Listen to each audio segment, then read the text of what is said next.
Hello again, friends. We're back with a familiar guest with some fun news. But today, first, we are going to try get a feel for what utility players are fits for the Twins this offseason. The Twins used a lot of different guys, and we're going to dive right in. So sit back, buckle up, and hang out because this is Locked On Twins. You are Locked On Twins, your daily Minnesota Twins podcast. Part of the Locked On Podcast Network, your team every day.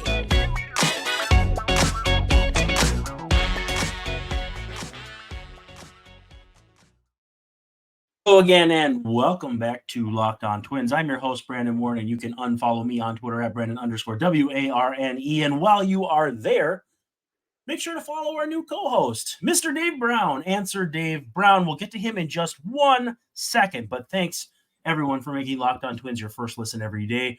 We're free and available wherever you get your podcasts, as well as on YouTube. And of course, part of the Locked On Podcast Network, which is your team every day. Again, we want to encourage you to be active in the comments because it's fun to have an interactive show. I like to know what's on your mind. I like to know what you're thinking, as it pertains to the Twins, at least. So yeah, feel free to be active. 5-star review on iTunes, Apple Podcasts, Spotify, wherever you can give us a review. We would love to hear from you. Today's episode is brought to you by Jase Medical. Empower yourself when you purchase a Jase case, providing you with a personal supply of 5 antibiotics that treat 50+ infections. Get yours today at jasemedical.com. That's JASE medical.com. So kind of a bit of a splash of water to start the show, but welcome, Dave. You are part of the bit now. We're happy to have you. It's been a quick transformation from guest to host to co-host, but I hope to make it seamlessly. I'm very excited about the possibilities. Just you and I talking baseball, specifically Twins baseball, but other things too. Whatever we can make of this, I don't know, but I think it will be compelling and rich podcast audio with some video thrown in too. I think we're going to do a good job, and I hope I hope the people like it. Yeah, well, we'll do our best. So you have a pretty extensive background, at least knowing the AL Central, and you've written nationally. So I don't want people to say, well, what the heck does this guy know about the Twins? It's still a good question, but yeah, that's fair. But they say that about me too, I guess. So you're just in that same boat. But yeah, so maybe if you want to take just a quick second, introduce yourself, and then we're going to dive into the news du jour because got some fun bits today. Well, I grew up in the AL Central when it was the old AL West, and I grew up in Chicago as a White Sox fan. So that might be evil local empire. But the Twins are one of those teams as I have become a professional sports writer and now podcaster. I've always kind of taken a liking to the organization and the fans and the attitude, and I probably interviewing the players when they come to Kansas City, where I'm based now, or back in Chicago. It was always fun to talk to Torrey Hunter and those teams, and Corey Koski's one of the best guys ever to talk to. Loved Ron Gardenhire's stories. He told some great ones. So that's about as far back as I go back to, like those late 90s, early 2000 Twins teams. And one time my brother is a pilot, my brother-in-law, and we flew from the Lee Summit Airport into Minneapolis area just so I could interview Joe Mauer for Answer Man on Yahoo's Big League Stew. And I mean, he was dry. It was Joe Mauer, but I thought, this is going to be great. And he was pretty good. It was one of the better Joe Mauer interviews. I didn't get to too many details about like why he's, so into certain rap dudes. And I really wanted to get that. I wanted to get him to rap for me. It didn't happen, but I tried, and I'm a Joe Mauer fan from that standpoint. So that's part of my Twins history. I was here. I met Brandon at in the I don't know. It wasn't the All-Star. It was the All-Star game when Minnesota. The night of the Derby, I think. Yes, the night of the Derby. And I then also now, remember interviewing Joey Gallo when he was hitting bombs at the home run derby for the All-Star game, and I also came up for a playoff series that to the Yankees that didn't go well. I think Javier Baez had a monster homer at Target Field that day too, Right. if I'm not mistaken. Yeah, it's pretty apropos that you say pretty good when you describe Joe Mauer, because they actually had a bit on the big board at Target Field back in, I mean, obviously 2017, 2016, where it was Joe Mauer's movie reviews, and they would play a clip from the trailer, and then Joe Mauer would say, "It was pretty good," and it was just that over and over again. But fans couldn't get enough of Joe Mauer, which it was a good bit. It was a really good bit. So news du jour. We're going to dive into that a little bit before we go to break here. We always like to give it a bit of a Twins tang to it. Former Twin for about a half hour there, Phil Nevin is a finalist for the Padres managerial job. So Bob Melvin moves on. They have to backfill. Just like we are seeing now with the Brewers hiring Pat Murphy, it sounds as we're recording, it sounds like that's what's going to be happening. It's being reported by Kenny Rosenthal, so I think you can pretty much chisel that into stone. If you look at the Padres job, though, and we're not going to talk too much about it because really Phil Nevin is the Twins' connection here. What do you think is the draw to this Padres job right now? Because honestly, I'm not really feeling it. The climate in San Diego, for one, a place to live there. If you like the brown uniforms, and I happen to, that's a draw. And they still have, Juan Soto and Fernando Tatis, and for now, for the moment. 2 years ago, everybody forgets. People make fun of the Padres for spending too much money and not having success. They made the NLCS. They did this 2 years ago. It was last year. It was 1 year ago, 2 seasons ago. So there's stuff there. There's something to be made. Even though they did reportedly have to get some loans to cover payroll, and that doesn't sound good. But so that's troubling. And Bob Melvin's gone, and he kind of got them situated the right way, but it didn't go entirely how he wanted to either. So, you have to wonder exactly like who's running the show. And AJ Preller's a guy who I thought a couple times was going to lose his job, but he kind of pulled himself out of the fire there. And, they still have, they're no Dodgers for sure in San Diego, but they're not that removed from some really good success. The NLCS is good stuff. It's not the World Series. It's not winning the whole thing, but there is some there in San Diego. And I think whoever gets whatever happens next year, I would expect them to win more games than they did this year. Well, and let's not forget a non-Dodgers NL West team played in the World Series this year, won the pennant. So it's not impossible. Tanner Bybee finishes second in Rookie of the Year, gets extra service time. I mean, I don't know how much that affects the Twins, but, anytime a Cleveland player, up against service time, it just starts kind of the watch. He's only 1 year in, and we're not saying, it's the Marlins, they're going to trade him sometime soon. But just a curiosity. Nice year for him. Obviously, nobody was going to touch Gunnar Henderson. And Edouard Julien getting a couple of down ballot votes from, oddly enough, AL Central voters. So not surprised that Julien couldn't really carve into that top three, but Bybee does a really nice job. And what do you think of that service time thing where now two winners get free or extra bonus draft pick in the first round? I saw that I don't know where I saw that today. But I mean, there's incentives for bringing up rookies. Do you think they're working at this point? Yes and no. I think it's maybe some luck and timing involved there, and it certainly is an encouragement for teams to do it, and that's good. And I think it's good for you mentioned. You kind of said, why are we looking at the Twins? But I mean, the Twins, or I'm sorry, why are we looking at the Twins? No, the Guardians, because they kind of run their team sort of how the Twins do to a certain extent. And or at least the old Twins. Right. Yeah. I think we're kind of waiting for the Guardians to make that big splash in spring training and or not in spring training, in free agency. I'll get the words right, the phrases Hey, right. They're all in my head. I just got to get them out here. you got the best. You know, sometimes it seems like the Guardians don't believe in fielding a complete outfield. So that would be a good place to start, is buying some outfielders for that team. But so, Bobby's a guy that the Twins had a couple of guys, I don't know, it reminds me of Joe Ryan a little bit. Joe Mhm. Ryan didn't end up having the season I think everybody wanted him to. There was some kind of injury there where he wasn't being forthcoming, and I think that kind of hurt him in the middle of the season. So, Yeah, so groins are tricky.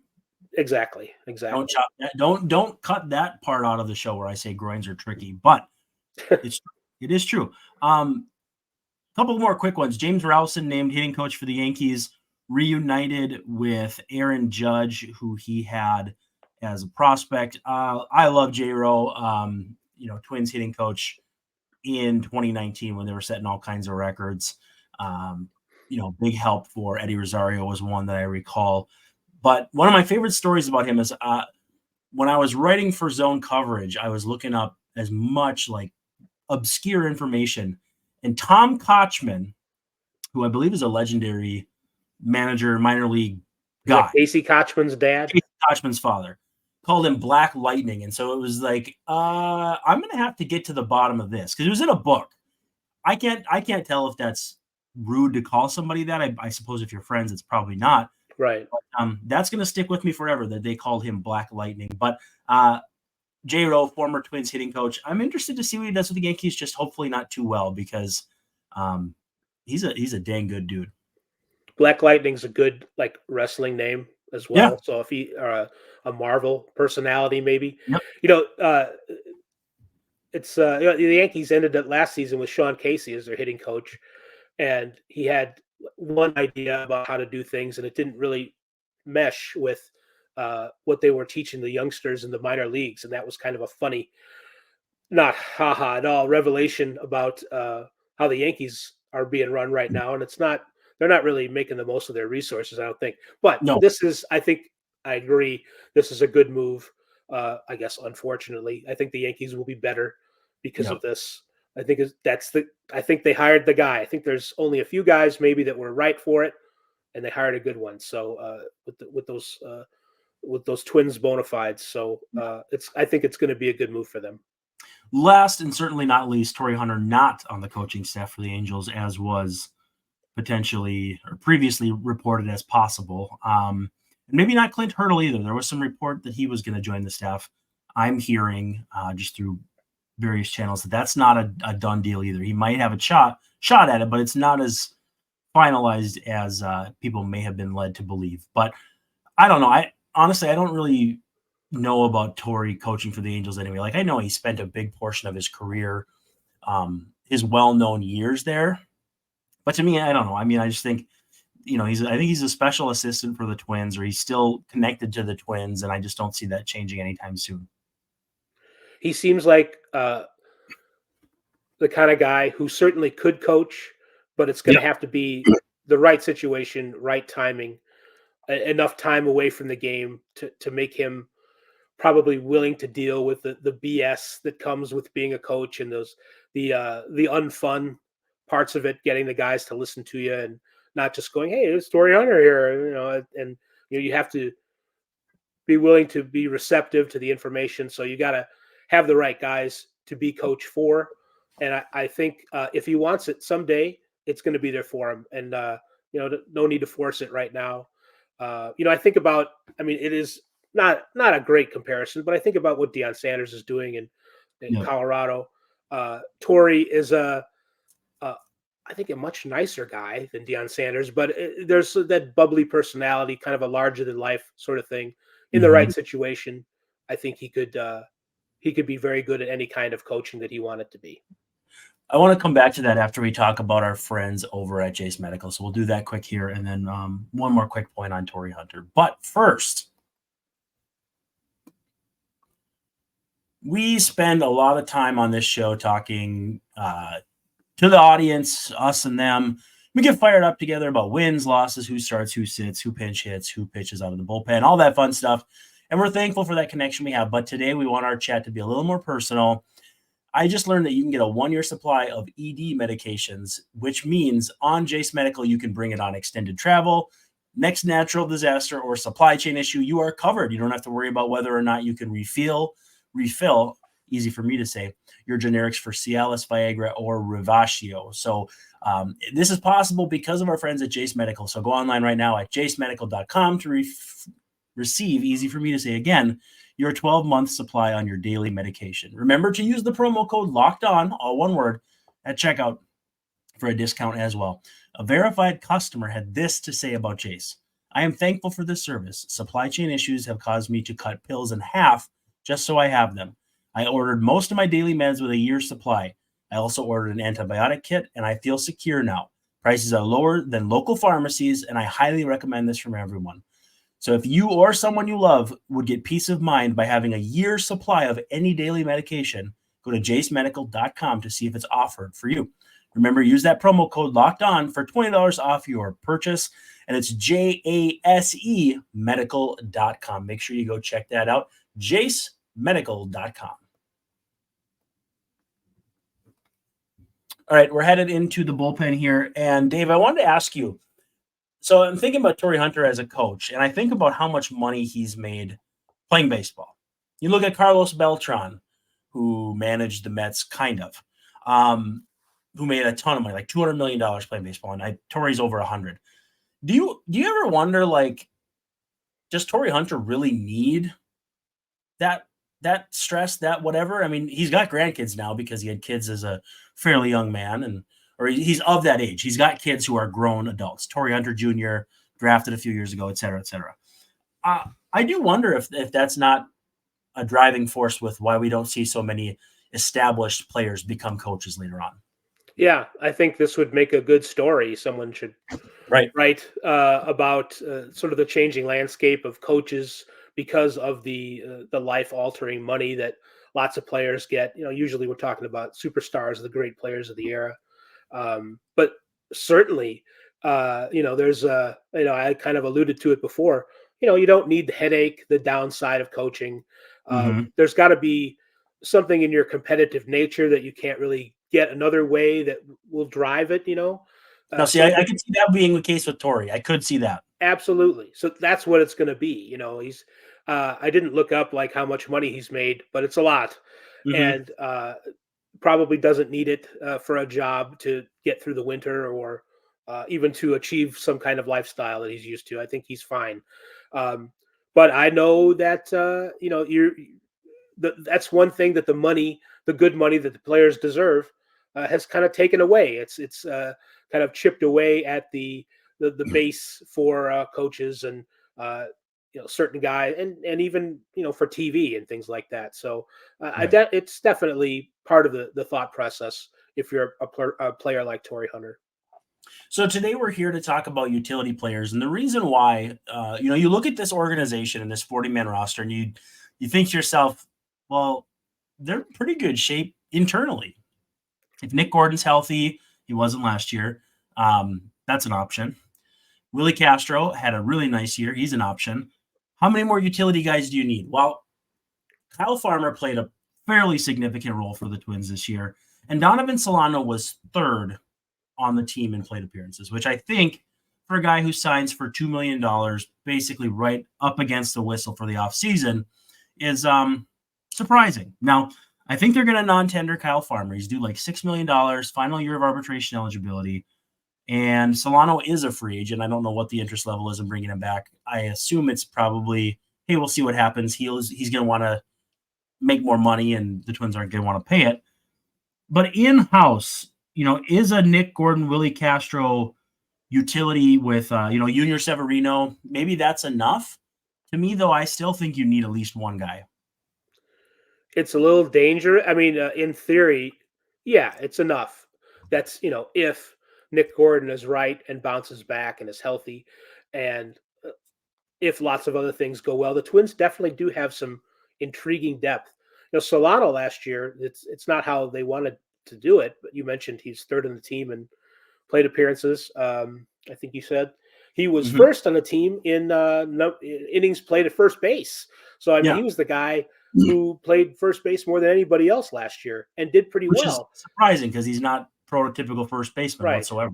More of a utility infielder type. That's how he's been with the Giants. But and he did Mhm. fine on defense, and he didn't hit for a lot of power. But the Twins, I kind of expected, looking at their first base numbers, to be kind of down compared to the rest of the league, and they weren't as good as offensively as they were at other positions. The Right. Twins are something like a top 10 offense or so, depending on what stat you look at. Yep. And the first basemen collectively were not that far off. They were better than average. So he's part of a success story. I would think that you you mentioned a couple guys, injuries.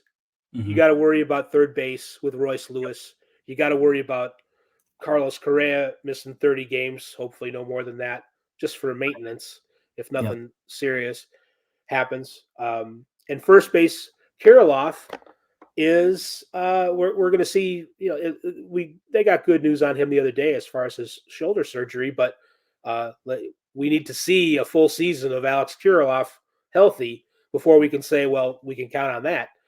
So I think it would behoove the Twins to, whatever resources they're putting into the offseason, to get at least one guy that we know who can play first and third. Yeah. If we're keeping Polanco and we're keeping Eddie at second, that's probably good for there. Yep. But a corner infielder, either a free agent or a trade, who is, I would say, like a significant upgrade over Donovan Solano, historically speaking, would behoove them. Yeah, and if that's the case, you're probably more along the lines of like a Reese Hoskins bounce back sort of thing where, you see what can happen there. Another guy we shouldn't forget about is Jose Miranda, who really came on strong at the end of 2022 and then largely lost 2023 season, both due Right. to ineffectiveness. And then he had a shoulder that ended his season, I think, in Oakland. And so he's an option too. But I still think, yeah, like I think you said, was you need one more. I'm going to focus more on the versatility, but I don't want to skirt the issue and say that I couldn't see them just go get a first baseman. And if we look at the MLB trade rumors list, Brandon Belt would make some sense, especially atop the order with some on base percentage. Garrett Cooper, CJ Crone, you get some guys swinging from different sides. I wouldn't mind taking a crack at Trey Mancini, but obviously not in any sort of promised role.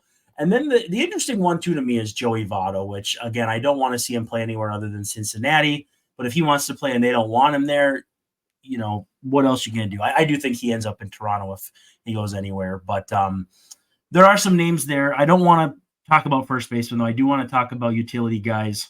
We look to the outside, though, and there are, you go on MLB trade rumors and you've got a handful of guys who are at least semi-interesting, guys who've had decent seasons in recent years, like Adam Frazier, Whit Merrifield, Jonathan Scopes, a former Twin coming off a down year. Can you believe Rougned Odor is only 30? I'm looking at that and I still can't believe he's only 30.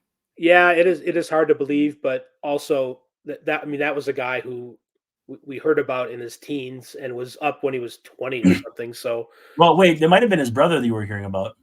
Rougned also.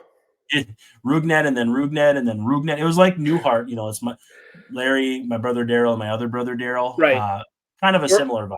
And George Foreman also named a few of his kids George. So it's I'm dating myself a little bit, but that also happened. No, he's a famous peddler of goofy looking Girls. grills. Right. Yeah. So yes, you mentioned Scope. There are a bunch of, it's like 3 or 4 really good former Twin utility players who actually maybe would make sense and free agency for the Twins.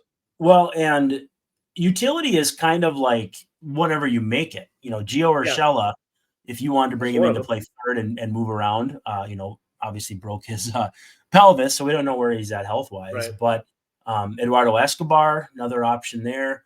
Heimer Candelario, really, would be nice from that first to third standpoint, but probably not a fit because he's going to get paid. Adalberto Mondesi, if you want to really take a gamble. And then Isaiah Kiner-Falefa, who was a Passover twin for about 30 minutes there in the midst of the Josh Donaldson trade, which permitted the Twins to sign Carlos Correa. One name, though, that I've been really wondering about is Whit Merrifield. And his option with the Blue Jays was a lucrative one.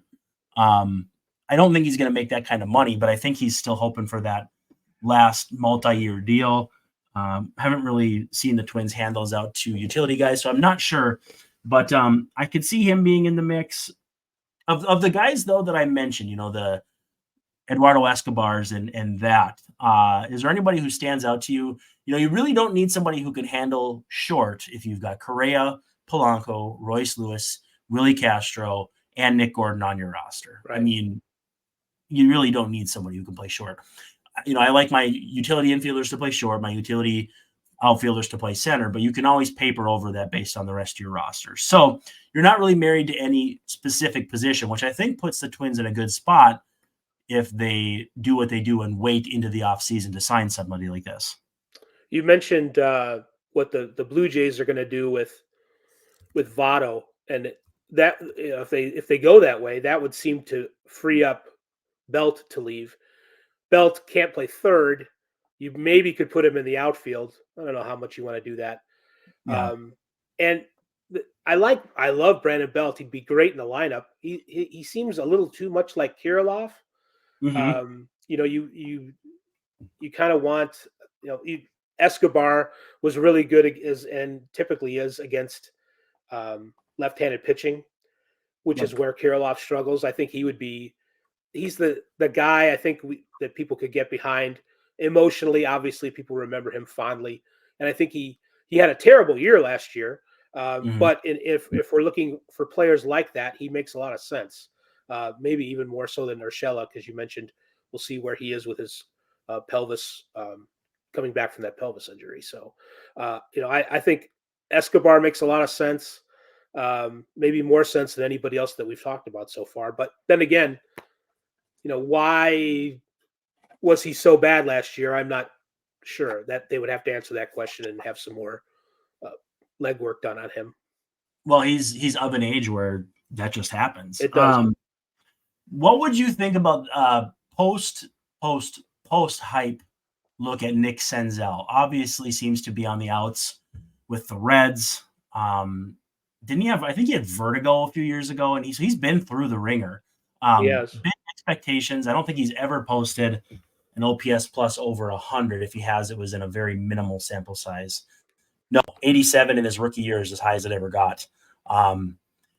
But with that said, I mean, he hits righty. He plays literally everywhere. That's the kind of guy I could see the Twins looking at.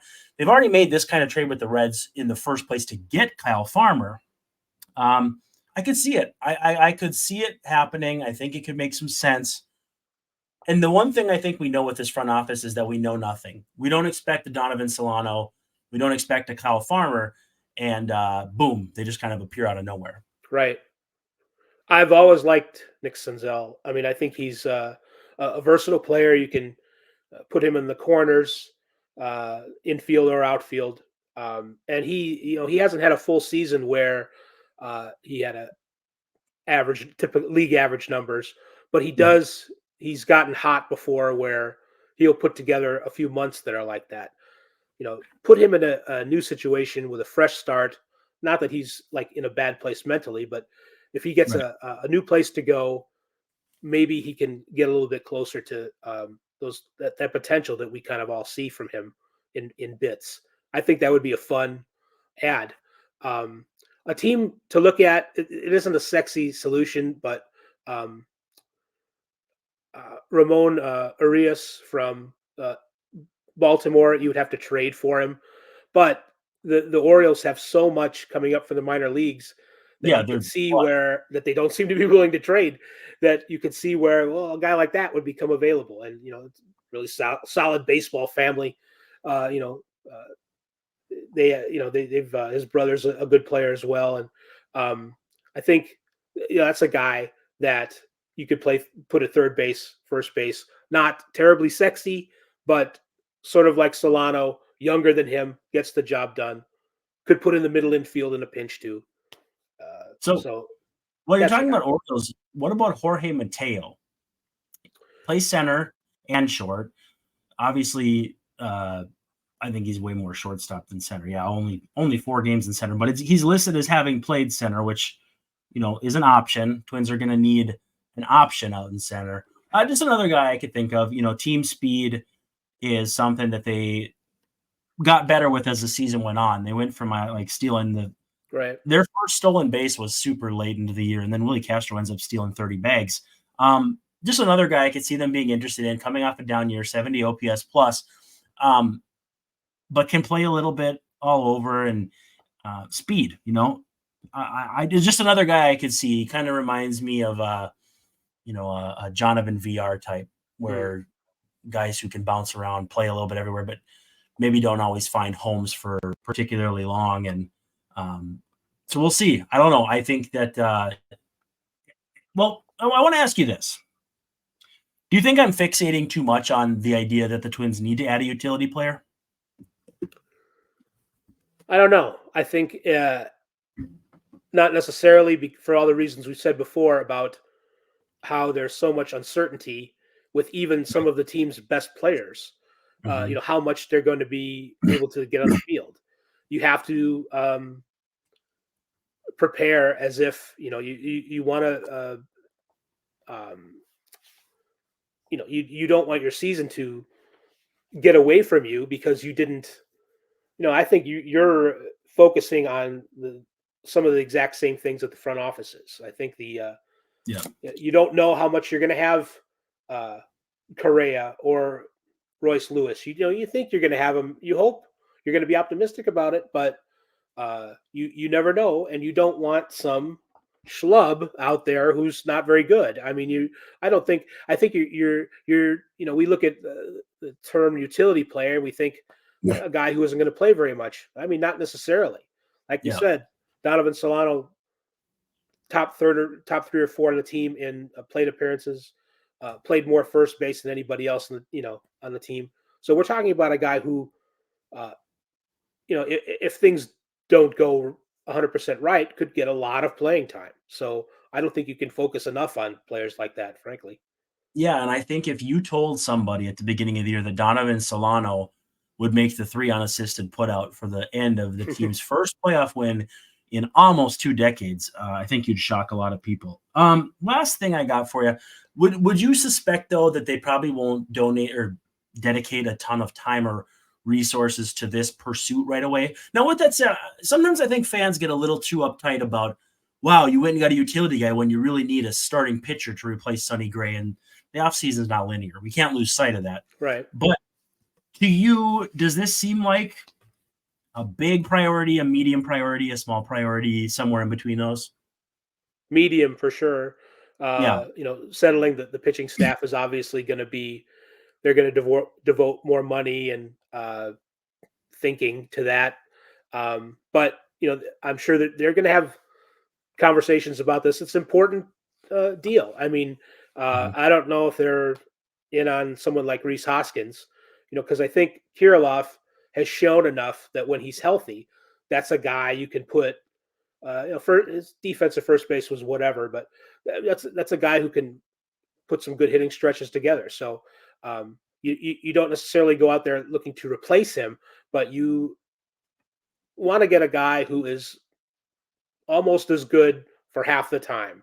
I think that's how you look at it, and that's a significant player. It's an important piece for sure. So I lied. This is the last one. Who's your number one choice then? If you come away with this guy, you feel like they did what they needed to do. Because I'm going to go with Senzel. I just think the time is right to swoop in there and get a guy who I still think, even though he'll be 29 in June, has some good baseball in front of him. The cost shouldn't be too terribly high. I don't have MLB trade rumors arbitration numbers in front of me, but he's going to be at some point in his service time where he's not making minimum. So that always factors into the calculus. they are very deep in the infield because of the Twins with Christian Encarnacion Strand, Spencer Steer.